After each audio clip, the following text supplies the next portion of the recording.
What's up, everyone? Riley here, and welcome back to the latest segment of Overkill Reviews. If you haven't already, make sure to give us a like, give us a subscribe, and check out that dang Patreon.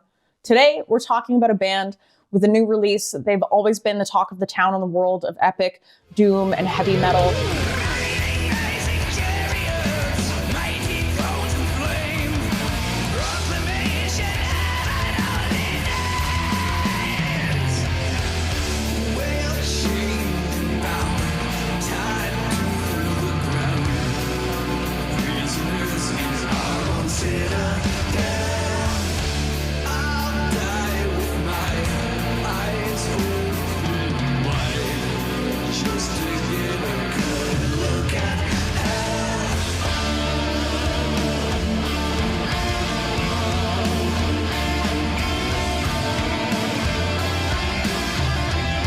It is Crypt Sermon with their third full-length record, The Stygian Rose, out June 14th, 2024 on Dark Descent Records.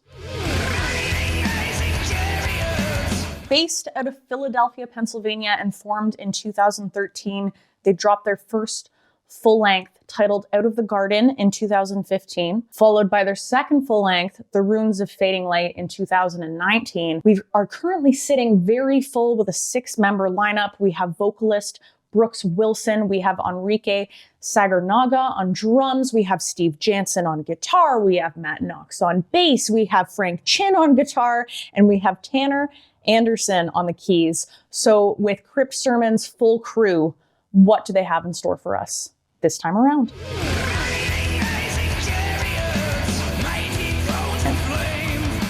Wasting no time. This album kicks off with a 40-ish second introduction, and then it leads right into this pure trad metal inspired riff with a really bassed melody, and it quickly catches itself into sort of a doom, stewed groove, and then again we jump right back into a really brief guitar solo bit, and then again we're conjuring this deeper, slower side of things. It reminds me so much of Candlemass's Sweet Evil Sun that came out in 2022, but of course it has that faster, more quick inclined trad metal aspect that you can sink your teeth into. And I even think that Brooks Wilson is starting to sound a little bit like the new Candlemass vocalist, except hear me out, there might be a little bit of Dave Mustaine in there, but I just think that that gives his vocals a bit of an extra boost as they shape shift through that sort of heavy metal harnessing into that thicker, lower, pastier style of doom. And throughout the whole record, I think they balance it really well between those two distinct characteristics in sound, and it gives it that perfect sort of 50-50 split.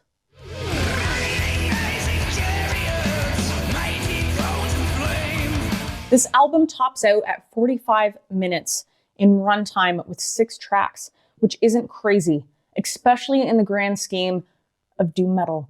We've got one that tops up at about 6 minutes, we have a couple at 8, we've got another at 11, and so on and so forth. But at what point are we crossing that line into an unnecessary amount of filler? Surrounding our catchy melodic breaks and those wizardy grooves, we have a highly increased amount of prolonged riff wanking, really. There's like random little guitar licks here and there that might sound cool on their own terms, but all in all, they kind of make things a little bit more discombobulated or less punchy, or when those super powerful riffs come in and they could be used to build that tension to really add to that climactic release. When it gets to those points, to make them feel special, it is taking away from that. If you're giving all of this time and all of the things and all of your magic and all of your sorcery and all of your riffs to us, right off the bat, I fear that we are losing potency in the process. That ultimately gives us sort of a chubby,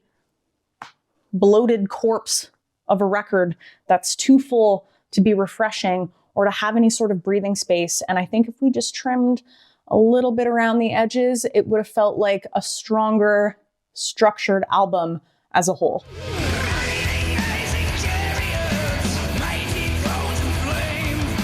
In large comparison to Crypt Sermon past, specifically the last full length, The Runes of Fading Light, that came out in 2019, this album feels so much more eager and objectively action-packed, Heavy is the Crown of Bone is a tune that I think is a really good example of this. We have about a minute's worth of introduction, but when it hits that 1 minute mark, we have such a fun, chuggy beat with a bassed groove. And when those vocals kick in about 10 seconds after the fact, they're super fantastical, super sorcery and legend based. And we have all of those added feelings and how they present to make it so much more over the top.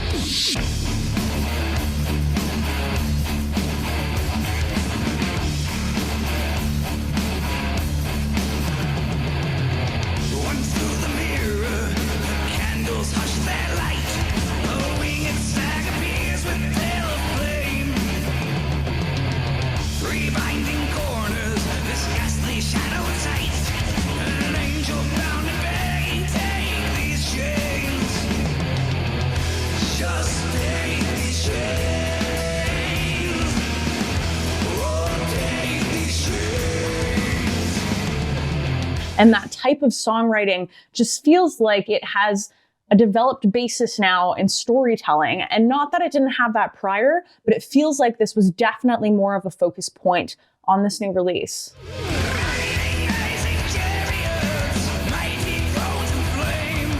The fellas have always used Arthur Rizek for everything that they've ever put out, whether it be mixing, mastering, production. Crypt Sermon specifically have always sought out a cleaner level in their production and the sound that they have in their completed releases.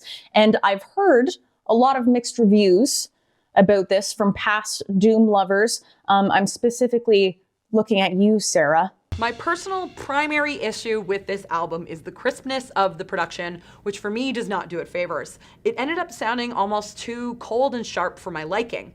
It was the same with the vocal effects. There are spots where they almost sound not clipped, but like the crispness and the effects just ended up sounding a little bit odd to these ears. And obviously, I prefer warmer, more organic production, more old school, but that doesn't mean that the album itself is bad. But personally speaking, I feel like that cleaner incorporation of neat, tidy feelings and fixings is a bonus to them, specifically because in my head, I don't just lump them in with Doom characteristics. I lump them in now with a more trad metal and heavy metal sound. And of course, going forward, like I just said, with that more dramatized, exaggerated, and fixated approach. And I think all those things really benefit from that ripping clarity to really fluently tell that story. And that's showbiz, baby. So pulling out all of the nifty, fun, epic Doom riffs, but maybe harnessing some candle mass worship and even giving it the beans on that more traditional style of metal, but with a more modernized approach, the Stygian Rose is keeping it clean and it's keeping it enticing. And for that, I'm gonna give it a 4 out of 5 skulls today on Overkill Reviews. Shoutouts. Victoria, BC's black metal band Liminal Shroud are dropping their latest full-length Visions of Collapse on July 5th via Willowtip Records. Check this one out if you're into that black metal that's got that elemental, vigorous, sort of progressive style sound, if that's what fits your fancy. Hamilton, Ontario's Absorb are putting out an EP called Smog on July 26th. If you're into death doom and all things fuzzy and really heavy weighted, but they kind of have a bit of a hardcore vocal pattern to them, check this thing out. Swedish death metalers Abysmal Winds are dropping their first full length on June 21st via I Hate Records. They put out their demo in 2022 and it was titled Doom Prayer. It was so sick, specifically the snare sound. So make sure to give it a listen. Thanks for coming to hang out with me today, and I will see you next time.